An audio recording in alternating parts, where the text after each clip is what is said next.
From our current family structure, what do you see? One dad with many kids or two women with one child? Some mixing of different races together as couples? People choosing to be single on purpose? Isn't that a bit strange? The last time that I don't remember seeing any of that was literally yesterday. A nation is a group of homogeneous people who share an ethnic identity and belonging that is preserved through a culture distinct from their environment. This is found within the family structure, which is the basic unit and building block of a nation. The father and mother reproduce to have children, which helps them pass their identity to the next generation. A sense of identity and belonging exists within the biology of the family, and a culture that attracts the father to the mother, and the mother to the father is also preserved in a child.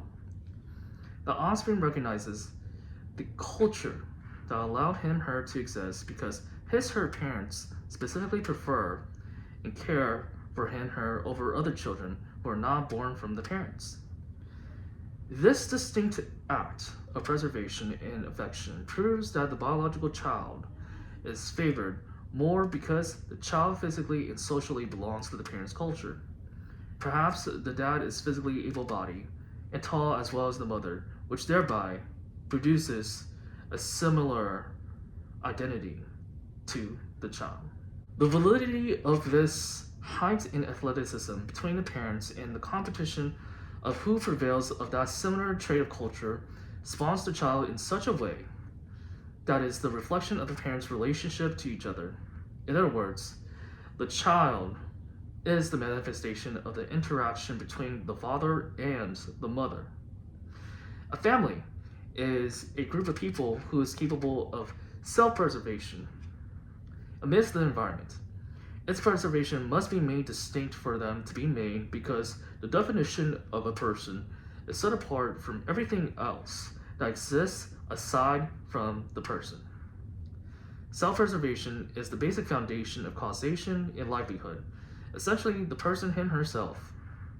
Notice that a human cannot be born from him herself, since him or her is an indication of the group set apart from the environment. Since self-preservation can exist in a way that is unyielding to the environment, this requires dominance instead of submission, which is akin to males. Men are distinct from their woman counterparts in a way where their dominance prevails over their environment. This ensures that the men are incorruptibly unyielding and stable despite the woman being the environment. Similarly, women want someone to preserve them and does so by trusting their male environment to protect their interest. In the end, it's all preservation. You cannot have a man without a woman, and you cannot have a woman without a man. You cannot have a key without a keyhole doorknob, and you cannot have a keyhole doorknob without a key. The existence and presence of a key is the identity orientation of belonging that makes the key distinct and set for something that beholds the key. Likewise, the keyhole's existence and presence is a proof of a dualistic group that makes it the contender of the key to fit inside the keyhole. Why does this all matter? No human being exists without another human being. There has not been a single human being who is capable of willing him or herself into existence. Human birth requires the father and mother to bring them out into existence. With everything else explained, this sets humans apart from many non-human intangible things that exist in our physical space. The reason is we are specifically social from our self-preservative nature and means to self-preserve. Studies have shown that when a person is placed inside an isolated room, even for 10 minutes, she requires to be outside or mingle with others. The reason? Self-preservation is required to test the merits of itself through the judges of like-minded and similarly capable human beings. For example, a person likes playing soccer, but there is no one around to play soccer with. The validity of that ability to play soccer and skills is tested and challenged by another human being. This allows one person to preserve himself through another human being in a genuine way and vice versa. The relevance of this topic has always been since the dawn of human existence. However, it's even more prevalent in today's psychological, social, political environment. A lot of liberals advocate for a strong sense of isolationism, which is the idea that people can exist without people, and the dignity of individualism must be allowed regardless of the nature of human existence. They present yet again the idea of secularism, which is the sense of people choosing to do whatever they want as long as they don't harm each other. But the problem is, this is unnatural and synthetic. This is not an innate part of human nature, but rather something that is manufactured and used as a psychological operation to sell people. This idea is only an idea when compared to nature, truth of human survival. It falls short of what it really means to be a human. All humans come from man by definition of biology and genetics. Man is the groundwork of every social creature. Every male and female born to this planet comes from the mother who nurtures the baby to birth. In our modern age and contemporary time, a lot of liberals are supporting the idea that being single is happiness. This is an idea that not a human desire. In fact, you cannot desire to be alone if you never had the desire to be with others, let alone with a partner who mirrors your self-preservation through the aforementioned explanations. That's like saying I cannot desire to fast or desire to not eat food if I had never had the desire of hunger and nourishment to begin with. We see this case in some troubled people who have gone through a series of breakups. They believe that in order to truly be happy, they must be single, and their decisions in getting into a relationship were distractions to their true selves. In reality, a relationship only increases the condition of the mind prior to the relationship, not necessarily add the value that was never there to begin with. In other words, they wouldn't have wanted to get into a relationship had they not have that social desire to begin with, and it is because of their view of themselves and how much they truly liked and loved themselves that caused the breakups. For example, if Johnny has low self-esteem and gets into a relationship that validates his esteem, he's only going to be far worse than before. However, if Johnny is happy and confidently believes that he is socially desired by any potential partner, that he's going to be even more happy when he gets into a relationship. Little things like this, and things such as how biologically weaker women are than men, which makes them more vulnerable to physical attacks, are psychological platforms politicians, media influencers, and any ideological spokesperson take advantage of. For instance, the feminist media influencer is there to condemn women and hate women for being women by arguing how weak women are compared to men.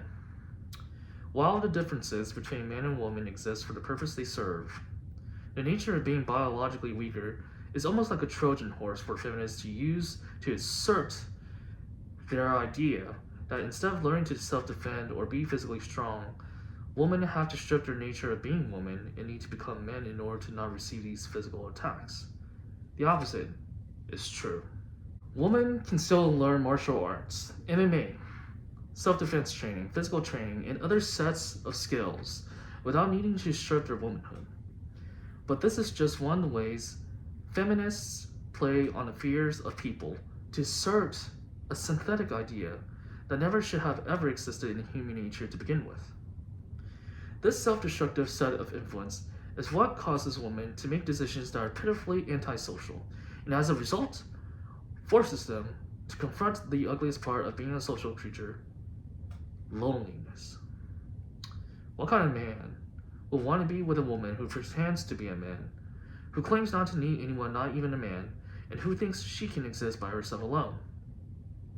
No wonder women are suffering from loneliness. No wonder marriages are depleting, and no wonder why the family structure of belonging and growing and expanding has decreased. in our modern time. This is a socially self-destructive act that plays on the innocence of human nature by the corrupt people who want to take advantage of others. A study has shown two kids, one in each separate room. Both the male and female kids each have a male doll.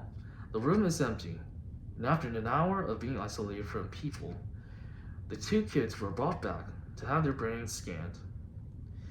EEG test results of both children show that the female child with a male doll proved to have higher releases of serotonin and dopamine, while the other subject shows signs of lower serotonin release. A survey was conducted to each child separately, and the ratings matched the test results. There is nothing wrong with being a man, and there is nothing wrong with being a woman. A man is naturally born to be physically strong but emotionally unstable, while a woman is naturally born to be emotionally stable but physically weak. Each sex is required to fulfill the ends of their disadvantages in some way, but it doesn't mean a man has to become a woman to fulfill that emotional stability. And likewise, a woman shouldn't have to become a man to be physically stable. Dominance and recessive have no advantages over each other, rather a complete pair of puzzles put together, like a jigsaw puzzle.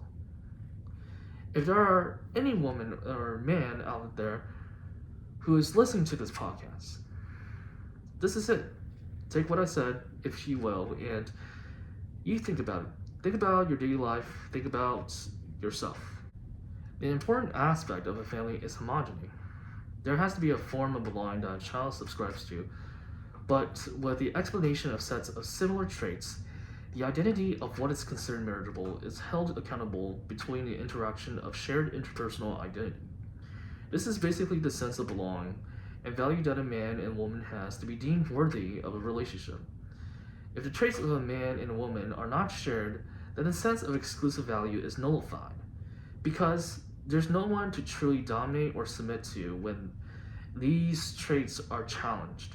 If a soccer player competes with a swimmer, then the swimmer would lose in a soccer game, but the soccer player would lose in a swimming competition.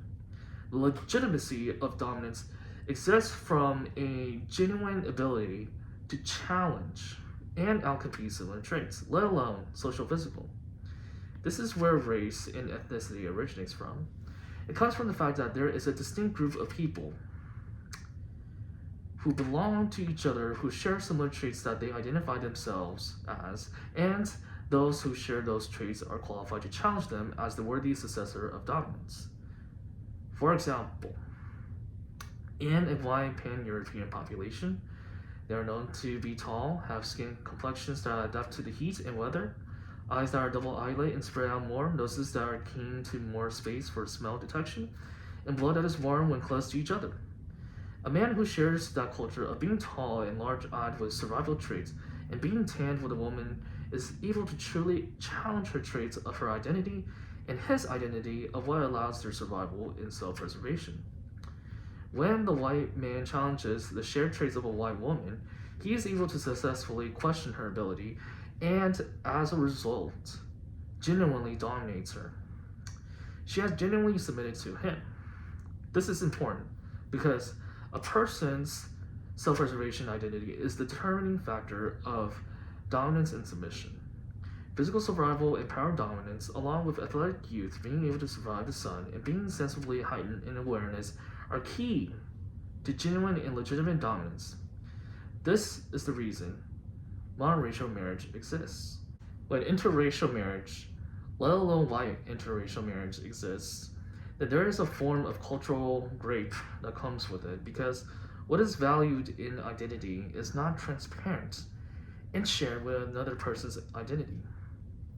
Asians like to be pale-skinned, white, while the Western culture perceives paleness to be peachy and gross, like white frozen meat poultry.